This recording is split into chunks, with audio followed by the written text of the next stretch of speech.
میرا نام فرزانہ ہے۔ میں کراچی شہر کی رہنے والی ہوں۔ آج مجھے اپنے بوڑھے باپ اور اپنی بیوہ بھابھی کی جو حقیقت پتہ چلی تھی وہ مجھے بتاتے ہوئے بھی شرم آ رہی ہے۔ میری عادت تھی کہ میں اکثر رات کو دیر سے سوتی تھی۔ ایک روز رات کے 2 بجے اپنی بیوہ بھابھی کو اپنے ابا کے کمرے میں جاتے دیکھ کر میرے تو ہوش اڑ گئے تھے۔ میں جلدی سے باہر نکلی اور پلر کے پیچھے چھپ گئی اور دیکھنے لگی یہ بھابھی رات کے 2 بجے ابا کے کمرے میں کیا کرنے جا رہی ہیں۔ ابا تو عشاء کی نماز پڑھ کر اپنے کمرے میں سونے چلے جاتے تھے۔ دراصل ہمارے معمولات کچھ ایسے ہی تھے۔ میرے ابا بہت ضعیف تھے، وہ رات کو جلدی سو جاتے تھے، لیکن میں کمرے میں پانی کی بوتل رکھنا بھول گئی تھی، بس اسی لیے کمرے سے نکلی تھی۔ لیکن جب میں نے بھابھی کو دبے قدموں ابا کے کمرے میں داخل ہوتے دیکھا اور پھر دروازہ لاک ہونے کی آواز سنائی دی تو میرے تو ہوش اڑ گئے۔ اتنی رات کو وہ ابا کے کمرے میں کیوں گئی تھیں؟ پہلی بات میرے ذہن میں یہی آئی کہ شاید وہ چوری وغیرہ کرنا چاہتی ہیں، لیکن بھابھی کے پاس تو کسی چیز کی کوئی کمی نہیں تھی، پھر وہ ابا کے کمرے سے کیا چیز چرا سکتی تھی؟ یہی سب جاننے کے لیے میں خاموش پلر کے پیچھے ہی کھڑی رہی تاکہ جب وہ باہر نکلے تو میں انہیں رنگے ہاتھوں پکڑ لوں اور پھر ان سے پوچھوں کہ وہ یہاں کیا کر رہی ہیں۔ لیکن مجھے کھڑے کھڑے آدھا گھنٹہ گزر گیا اور بھابھی ابا کے کمرے سے باہر ہی نہیں آئیں، تو میں تھک ہار کر واپس اپنے کمرے میں چلی آئی۔ پتہ نہیں وہ اندر کیا کر رہی تھیں اور انہیں اتنا وقت کیوں لگا تھا۔ خیر، نیند سے میری حالت خراب ہو رہی تھی۔ یہی سب سوچتے سوچتے میں بستر پر لیٹی اور مجھے نیند آ گئی۔ صبح جیسے ہی میری آنکھ کھلی تو میرے ذہن میں یہی سوال آنے لگا کہ میں جلدی سے فریش ہو کر کمرے سے نکلی تو ابا اور بھابھی کھانے کی ٹیبل پر بیٹھے ناشتہ کر رہے تھے۔ میری دوسری بھابھی بھی وہیں بیٹھی تھی۔ ہر طرف خاموشی تھی، سب اپنے کھانے میں مصروف تھے، لیکن میری نظر اپنی چھوٹی بھابھی اور ابا پر جمی ہوئی تھی۔ وہ دونوں ایک دوسرے کو نظر انداز کرتے کھانا کھا رہے تھے۔ پہلے میں نے سوچا کہ سیدھے سیدھے بھابھی سے سوال کرتی ہوں کہ وہ آدھی رات کو ابا کے کمرے میں کیوں گئی تھیں، لیکن پھر مجھے خیال آیا کہ بڑی بھابھی بھی یہیں بیٹھی ہیں، وہ تو چھوٹی سی چھوٹی بات کا بھی افسانہ بنا دیتی ہیں اور پورے خاندان میں نشر کرتی پھرتی ہیں۔ اگر ایسی ویسی کوئی بات خاندان میں پھیلی تو بڑی بدنامی ہو جائے گی، اور پھر جلد ہی میری شادی میرے پھپھو کے بیٹے سے ہونے والی تھی۔ ہم دونوں کی منگنی ہو چکی تھی۔ اگر ایسی کوئی بات بھی پھپھو کے کان میں پڑ گئی تو سب سے پہلے میرا ہی رشتہ ٹوٹ جانا تھا، کیونکہ پھپھو یہ رشتہ صرف اور صرف میرے منگیتر علی کی پسند کی وجہ سے ہی کر رہی تھی، ورنہ انہیں علی کے لیے کوئی امیر اور گوری لڑکی چاہیے تھی۔ اسی لیے میں نے خاموشی اختیار کی اور پھر خود بھی ناشتہ کر کے کالج چلی گئی۔ سارے دن کی مصروفیت اور علی سے فون پر ہونے والی بات چیت نے مجھے مزید دوبارہ کچھ زیادہ سوچنے کا موقع ہی نہیں دیا۔ علی مجھ سے بہت محبت کرتا تھا اور دن کا کافی لمبا حصہ وہ مجھ سے فون پر بات کرنے میں ہی گزارتا تھا۔ ایسی ہی رات ہوئی اور جب میں رات کو سونے لیٹی تو مجھے خود بخود چھوٹی بھابھی کومل کا خیال آ گیا۔ کچھ دیر سوچ کر میں اپنے کمرے سے باہر نکلی اور ایک کونے میں ہو کر کھڑی ہو گئی۔ میں دیکھنا چاہتی تھی کہ کیا کومل بھابھی آج رات بھی ابا کے کمرے میں جائیں گی۔ میں کافی دیر کھڑی رہی اور پھر وہی 2 بجے کے قریب میں نے کومل بھابھی کو ابا کے کمرے میں جاتے ہوئے دیکھا اور مجھے سمجھ آ گیا کہ یہ روز کی بات ہے۔ میں بہت زیادہ حیران ہوئی تھی کیونکہ ابا حد سے زیادہ سخت مزاج تھے اور بہوؤں کو تو بہت ہی زیادہ سختی سے رکھتے تھے۔ کوئی بھی بہو ان کے سامنے آواز ہی نہیں نکال سکتی تھی۔ میں نے شروع ہی سے ہی دونوں بھابھیوں کو ابا سے ڈرتے دیکھا تھا۔ پھر کیسے اتنی رات کو بھابھی آرام سے ابو کے کمرے میں جا رہی تھیں اور جس بات نے مزید مجھے چونکا دیا تھا وہ ان کے ہونٹوں پر لگی سرخی تھی، کیونکہ جب سے میرے بھائی کا انتقال ہوا تھا میں نے اپنی بیوہ بھابھی کومل کو کبھی سرخی پاؤڈر لگاتے نہیں دیکھا تھا، لیکن آج رات میں انہیں جس طرح تیار ہو کر دیکھ رہی تھی وہ واقعی چونکا دینے والی بات تھی۔ وہ ایک دفعہ پھر ابا کے کمرے میں جا کر بند ہو گئی تھی اور کافی دیر کے انتظار کے بعد میں واپس اپنے کمرے میں آ گئی تھی اور سوچ میں پڑ گئی تھی کہ یہ سب کچھ آخر کیا چل رہا ہے۔ میرے چھوٹے بھائی خالد کے انتقال کو تقریباً سال ہونے والا تھا۔ میرا بھائی مزدور تھا۔ ایک بنگلے کی تعمیر کے دوران اس پر دیوار گرنے کی وجہ سے اس کا انتقال ہو گیا تھا۔ خالد بھائی کے انتقال کے بعد بھی بھابھی کے گھر والے انہیں اپنے ساتھ نہیں لے کے گئے تھے، کیونکہ ان کے ماں باپ زندہ نہیں تھے۔ بھائی اور بھابھی تھے اور وہ دونوں ہی ان کی ذمہ داری نہیں اٹھانا چاہتے تھے۔ پھر اس وقت میرے ابا نے خود آگے بڑھ کر یہ فیصلہ کیا تھا کہ کومل اب بھی یہیں رہے گی۔ بڑی بھابھی اس فیصلے سے بالکل بھی خوش نہیں تھی، کیونکہ خالد بھائی کے انتقال کے بعد انہیں لگا تھا کہ اب بس وہ اکیلے ہی اس گھر کی مالکن بن جائیں گی، کیونکہ میری اماں نہیں تھی اور میں بھی شادی کر کے جانے والی تھی۔ اگر کومل بھابھی بھی اپنے گھر واپس لوٹ جاتی تو سب کچھ خود بخود بڑی بھابھی کا ہو جانا تھا، لیکن ان میں اتنی ہمت نہیں تھی کہ وہ ابا کے فیصلے کے خلاف کچھ کہتی۔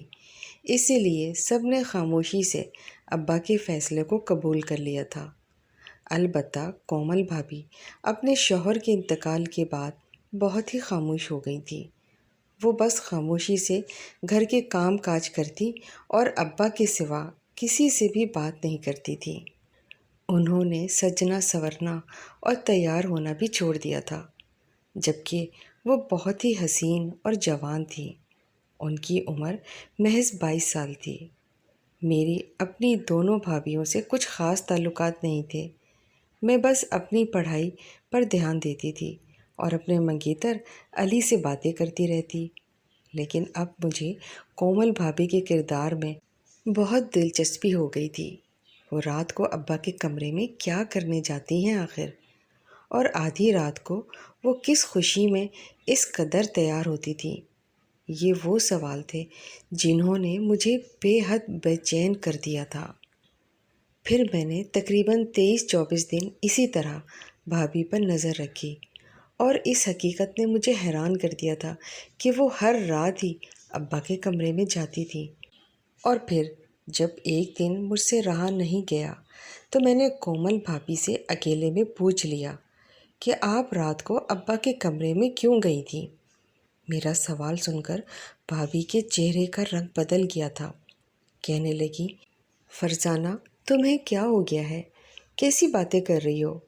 میں نے بھابھی سے کہا، میں نے خود آپ کو ابا کے کمرے میں جاتے ہوئے دیکھا ہے۔ آپ اتنی رات کو وہاں کیوں گئی تھی؟ پہلے تو وہ گڑبڑا گئی اور پھر کہنے لگی، وہ دراصل ابا کے کمر میں درد رہتا ہے اور ابا خود رات کو مجھے مساج کرنے کے لیے بلاتے ہیں۔ میں تو بس اسی لیے جاتی ہوں، لیکن یہ بات میں نے کبھی کسی کے سامنے نہیں کہی۔ تمہیں تو معلوم ہے کہ بڑی بھابھی بات کا پتنگڑ بنا دیتی ہیں، بلا وجہ میرے کردار کو لے کر الٹی سیدھی باتیں کریں گی۔ یہ کہہ کر وہ شرمندہ سی سر جھکائی چلی گئی تھی۔ بھابھی کی بات سن کر مجھے احساس ہوا کہ میں ایک اچھی بیٹی نہیں ہوں، کیونکہ میں ابا کی اکلوتی بیٹی تھی۔ ان کی دیکھ بھال کا خیال رکھنا میری ذمہ داری تھی، لیکن میں نے کبھی اس بات پر دھیان ہی نہیں دیا تھا۔ ابا کی کمر کا مساج تو دور کی بات ہے، میں نے تو کبھی ان کے پاؤں بھی نہیں دبائے تھے، جبکہ بھابھی تو جب سے اس گھر میں آئی تھی ابا کا بہت خیال رکھتی تھی۔ شاید اسی لیے ابا بھی اپنے درد کے بارے میں بھابھی سے ہی کہتے تھے۔ یہ سوچ کر مجھے اپنے آپ پر شرمندگی ہونے لگی تھی کہ اپنے ابا کا خیال رکھنے کے بجائے میں ان کی جاسوسی کر رہی تھی، اپنی بھابھی پر نظر رکھ رہی تھی، اور اس طرح کے سوال جواب کر کے میں نے انہیں شرمندہ بھی کر دیا تھا۔ میں نے بھابھی سے معافی مانگ لی تھی اور پھر بھابھی نے بس یہی کہا تھا، اس بارے میں کسی سے کچھ کہنے کی ضرورت نہیں ہے۔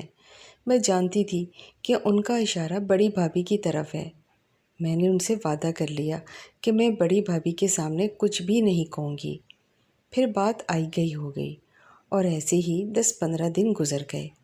نہ ہی میں نے دوبارہ کبھی بھابھی کی جاسوسی کی اور نہ ہی اس بارے میں دوبارہ پوچھنے کی کوشش کی۔ لیکن پھر ایک دن پتہ نہیں کیسے باتوں ہی باتوں میں نے علی کے سامنے ابا اور بھابھی کا ذکر کر دیا۔ میں نے اسے یہ بات بتا دی۔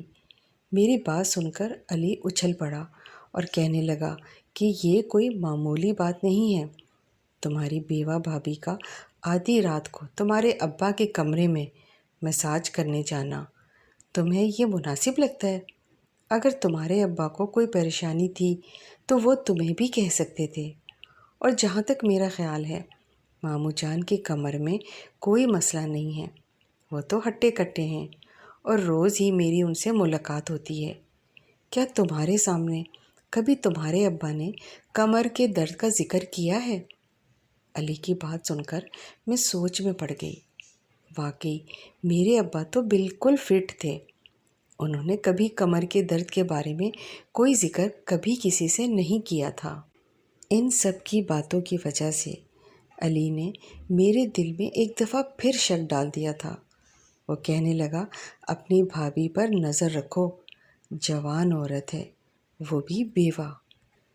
ایسا نہ ہو کہ تمہاری آنکھوں میں دھول جھونکتے ہوئے وہ تمہارے ابا کی جائیداد کے کاغذات اپنے قبضے میں کر لے اور پھر یہاں سے رفو چکر ہو جائے، کیونکہ اب ان کا شوہر زندہ نہیں ہے، اسی لیے ان کے ہاتھ زیادہ کچھ نہیں آئے گا اور تمہارے ابا کی اچھی خاصی جائیداد ہے۔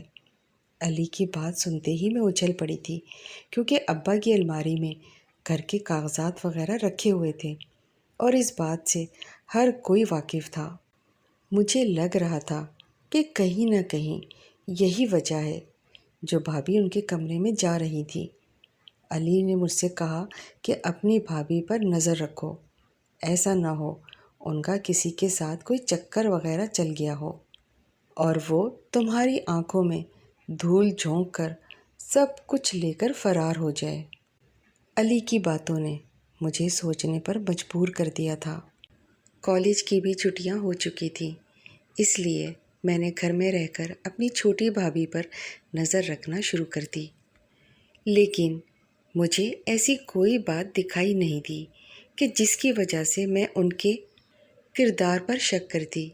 وہ بیچاری تو صبح اٹھ کر گھر کے کاموں میں مصروف ہو جاتی اور رات تک گھر کے کاموں میں لگی رہتی۔ خالد بھائی کے انتقال کے بعد سے بڑی بھابھی نے کومل بھابھی کو نوکرانی بنا لیا تھا اور وہ خاموشی سے ان کا ہر حکم مانا کرتی تھی۔ شاید یہی ان کی مجبوری تھی۔ 4 سے 5 دن گزرے تو مجھے احساس ہوا کہ ایسا کچھ بھی نہیں ہے۔ نہ ہی بھابھی چھت پر جاتی تھی، نہ ہی گھر سے باہر نکلتی تھی۔ ان کے پاس تو موبائل فون بھی نہیں تھا، پھر ان کا کسی کے ساتھ کیسے چکر چل سکتا تھا؟ نہ ہی ان کے پیچھے ان کا میکا تھا جو انہیں سپورٹ کر سکتا۔ وہ تو جب سے شادی ہو کر آئی تھی بہت ہی سیدھی سادی سی نظر آتی تھی۔ نہ ہی انہوں نے کبھی بڑی بھابھی سے کسی بات پر لڑائی جھگڑا کیا تھا اور نہ ہی کبھی مجھ سے کسی بات پر ناراض ہوا کرتی تھی، بلکہ بہت ہی کھلے دل سے انہوں نے سب کو اپنا لیا تھا اور اپنی سادگی کی وجہ سے وہ ہمیشہ دوسروں کے طعنوں کا شکار بھی ہوتی رہتی تھی۔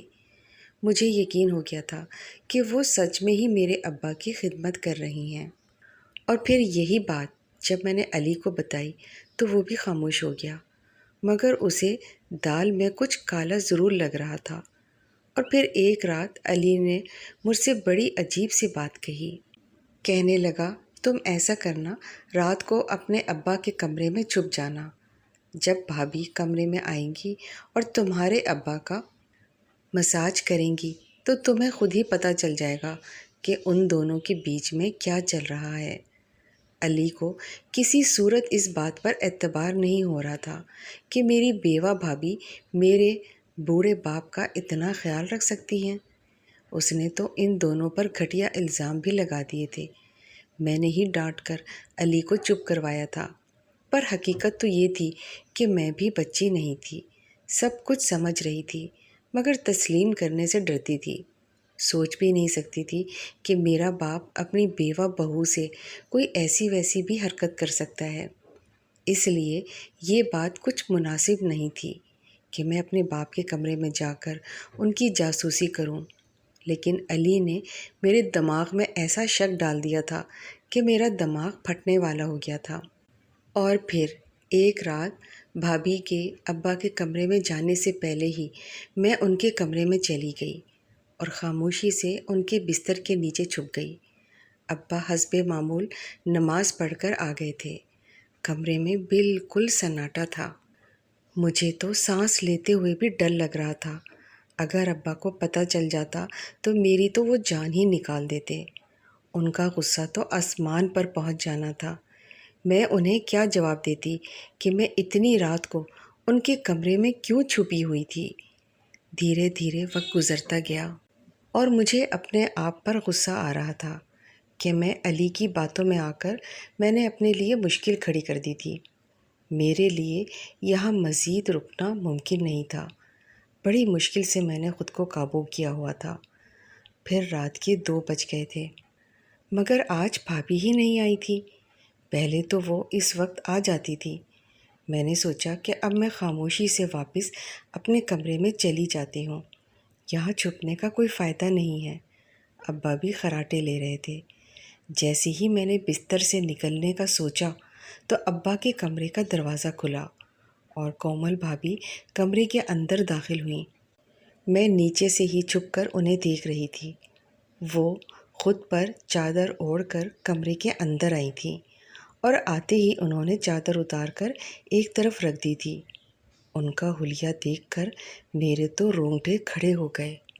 کومل بھابھی نے سرخ رنگ کا جوڑا پہن رکھا تھا اور ہونٹوں پر سرخی بھی لگائی ہوئی تھی۔ ہاتھوں میں چوڑیاں کھنک رہی تھیں۔ بھائی کے انتقال کے بعد پہلی دفعہ میں نے انہیں اس طرح سے دیکھا تھا، اور وہ بھی رات کے 2 بجے ابا کے کمرے میں۔ مجھے تو شرم آ رہی تھی اور اپنے ابا اور بھابھی پر افسوس ہو رہا تھا۔ میرے قدموں تلے سے زمین تو تب نکلی جب بھابھی دھیرے دھیرے چلتے ہوئے ابا کے بستر پر پہنچی۔ انہوں نے ابا کو آواز دے کر اٹھایا تھا۔ ابا کومل بھابھی کی آواز پر فوراً نیند سے اٹھ گئے تھے اور کہنے لگے، یار آج بڑی دیر کر دی۔ کومل بھابھی دھیرے سے کہنے لگی کہ کیا کروں، اب مجھے نظر رکھنی پڑتی ہے کیونکہ آپ کی بیٹی زرینہ مجھ پر نظر رکھنے لگی ہے، اسی لیے میں دیکھتی ہوں کہ وہ آس پاس تو نہیں ہے اور پھر ہی میں کمرے میں آتی ہوں۔ وہ ہم دونوں پر شک کرتی ہے۔ ابا کہنے لگے، بس کومل، کچھ ہی دنوں کی بات ہے، میں اس کا نکاح کر کے اسے اس گھر سے رخصت کر رہا ہوں، پھر تمہارے دل سے اس کا خوف نکل جائے گا۔ بڑی بہو تو کمرہ بند کر کے ایسے سوتی ہے کہ صبح سے پہلے نکلتی ہی نہیں ہے، کسی کو پھر کچھ پتہ ہی نہیں چلے گا اور ہم دونوں بھی خوش رہیں گے۔ کومل بھابھی کہنے لگی، ہاں اب آپ اپنی بیٹی زرینہ کی شادی کر دیں، میں اس طرح چھپ چھپ کر کب تک آپ کے کمرے میں آؤں گی؟ میں نے شرم کے مارے اس وقت آنکھیں بند کر دی جب ابا نے کومل بھابھی کو اپنے سینے سے لگایا اور کہنے لگے، تمہیں زیادہ فکر کرنے کی ضرورت نہیں ہے کومل، ابھی میں زندہ ہوں اور تمہاری ہر خوشی اور خواہش کا خیال رکھ سکتا ہوں۔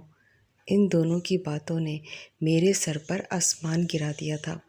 میں تو یہ سوچ کر یہاں چھپی تھی کہ بھابھی آدھی رات کو ابا کے کمرے سے کاغذات وغیرہ ڈھونڈنے کے لیے آتی ہیں، لیکن یہاں تو کچھ اور ہی چکر چل رہا تھا۔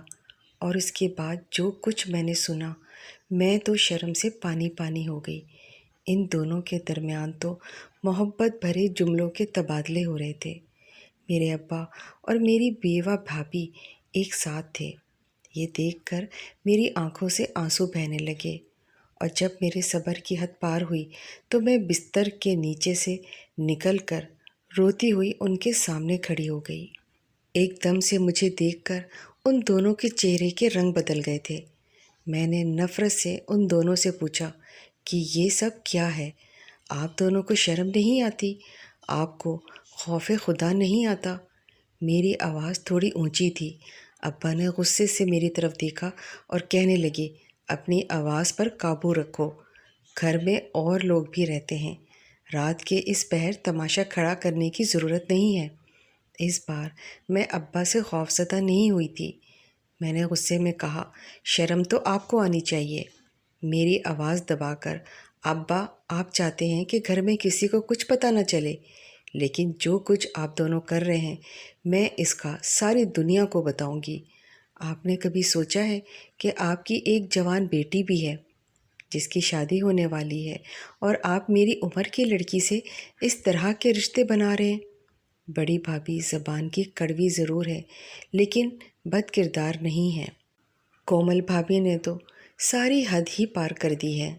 شوہر کے مرتے ہی اپنے سسر سے تعلقات بنا لیے، ان سے اپنی جوانی قابو میں نہیں آ رہی تھی۔ یہ جو آدھی رات کو آپ کے کمرے میں آ گئی ہیں اور آپ کو میری مری ہوئی ماں کا خیال بھی نہیں آیا، کچھ نہیں تو اپنی عمر کا ہی لحاظ کر لیتے۔ آپ نے تو اپنی بہو کو بھی نہیں بخشا۔ آپ جیسے لوگوں کی وجہ سے نہ صرف رشتے برباد ہوتے ہیں بلکہ رشتوں پر سے اعتبار بھی اٹھ جاتا ہے۔ کاش آپ میرے باپ نہ ہوتے۔ میری بات سنتے ہی ابا نے زوردار تھپڑ میرے منہ پر مارا اور کہنے لگے، جب حقیقت معلوم نہیں ہے تو افسانہ بنانے کی بھی ضرورت نہیں ہے۔ مجھے تو تمہیں اپنی بیٹی کہتے ہوئے بھی شرم آ رہی ہے، جس نے اپنے باپ کو ہی بد کردار ٹھہرا دیا ہے۔ میں نے کوئی گناہ نہیں کیا ہے بلکہ ایک حلال طریقے سے ایک رشتہ بنایا ہے۔ یہ اب تمہاری بیوہ بھابھی نہیں ہے بلکہ تمہاری ماں ہے۔ اس کی عدت ختم ہونے کے بعد میں نے اس سے نکاح کر لیا تھا۔ اب تمہیں ہمارے بارے میں کچھ بھی کہنے کی ضرورت نہیں ہے۔ ہم نے آج تک اس رشتے کو چھپائے رکھا کیونکہ جلد ہی تمہاری شادی ہونے والی ہے، اور میں نہیں چاہتا تھا کہ تم لوگوں کی زبان پر کوئی قصہ عام ہو اور تمہاری زندگی پر اس بات کا کوئی برا اثر پڑے۔ اسی لیے ہم نے اپنے اس رشتے کو دنیا سے چھپایا ہے، کیونکہ یہ دنیا ایسے رشتوں کو قبول نہیں کرتی بلکہ غلط الزام لگاتی ہے، جیسے کہ کچھ دیر پہلے تم لگا رہی تھی۔ اگر تمہارے دل میں اتنا ہی کوئی شک تھا تو تم سیدھے آ کر مجھ سے سوال کر لیتی، اس طرح اپنے باپ کے کمرے میں چھپ کر جاسوسی نہ کرتی۔ کومل تمہاری بھابھی نہیں، تمہاری ماں ہے۔ میں نے اس سے نکاح کیا تھا، اور یہ نکاح ہم نے اپنی خواہشات کی وجہ سے نہیں بلکہ بہت مجبوری میں کیا تھا، کیونکہ تمہاری بھابھی کے پاس واپسی کا کوئی راستہ نہیں تھا، اور اس گھر میں بغیر کسی رشتے کے رہنا بھی ممکن نہیں تھا۔ اگر میں اسے اسی طرح چھوڑ کر مر جاتا تو تمہاری بڑی بھابھی کچھ دنوں میں اسے اس گھر سے باہر نکال دیتی اور کومل بے آسرا ہو جاتی۔ اسی لیے میں نے اسے اپنا نام دیا تھا تاکہ میرے مرنے کے بعد اس جائیداد میں اس کا حصہ بھی ہو۔ لیکن تمہاری خاطر میں نے اس رشتے کو بھی دنیا سے چھپا رکھا ہے، کیونکہ تمہاری اور علی کی شادی قریب ہے۔ لیکن مجھے نہیں معلوم تھا کہ تم مجھے اتنا غلط سمجھو گی۔ یہ کہہ کر ابا خاموش ہو گئے تھے اور میں کومل بھابھی کو دیکھ رہی تھی، جو میری بھابھی نہیں بلکہ اب میری ماں تھی، اور میں اس بات سے بالکل بے خبر تھی۔ میرے باپ نے دوسری شادی کر لی تھی، اور وہ بھی میری بیوہ بھابھی سے۔ یہ حقیقت میرے لیے تسلیم کرنے کے قابل ہی نہیں تھا۔ میں وہیں بیٹھ کر رونے لگی تھی۔ میری آواز پر بڑے بھائی اور بھابھی بھی چلے آئے تھے۔ انہیں بھی ساری سچائی پتہ چل گئی تھی۔ میری بھابھی کا تو منہ کھلا کا کھلا ہی رہ گیا تھا، لیکن بڑے بھائی نے مجھے سمجھایا کہ ابا نے بالکل ٹھیک کیا ہے۔ میرے بھائی کو اس نکاح کا پہلے سے ہی علم تھا۔ ابا نے ان کے سامنے ہی نکاح کیا تھا۔ پھر انہوں نے بڑی بھابھی کو بھی سخت لفظوں میں کہا کہ وہ اس بات کو اس وقت تک اس چار دیواری سے باہر نہیں جانے دیں جب تک کہ زرینہ کی شادی نہیں ہو جاتی۔ اور پھر بڑے بھائی کے سمجھانے پر میں نے بھی کومل بھابھی کو ماں مان لیا تھا اور علی کو بھی ساری سچائی بتا دی تھی۔ یہ سن کر علی کو خوشی ہوئی تھی کہ ابا نے ایک بیوہ عورت کو سہارا دیا ہے۔ البتہ باقی دنیا سے ہم نے یہ سچائی چھپا کر رکھی، اور پھر ابا اور کومل بھابھی نے میری دھوم دھام سے شادی کر دی تھی۔ میں اپنے گھر میں خوش ہوں۔ اب آپ مجھے بتائیں کہ کیا ایک بیوہ عورت سے نکاح کرنا کوئی گناہ ہے؟ کیا کوئی بڑی عمر کا مرد کسی بھی عورت کو سہارا نہیں دے سکتا؟ جو کچھ میرے ابا نے کیا وہ ٹھیک ہے یا غلط؟ آپ سب مجھے اپنی رائے کمنٹس میں ضرور بتائیے۔ امید ہے آپ کو آج کی یہ سچی کہانی پسند آئی ہوگی۔ ویڈیو کو لائک اور شیئر کر دیں۔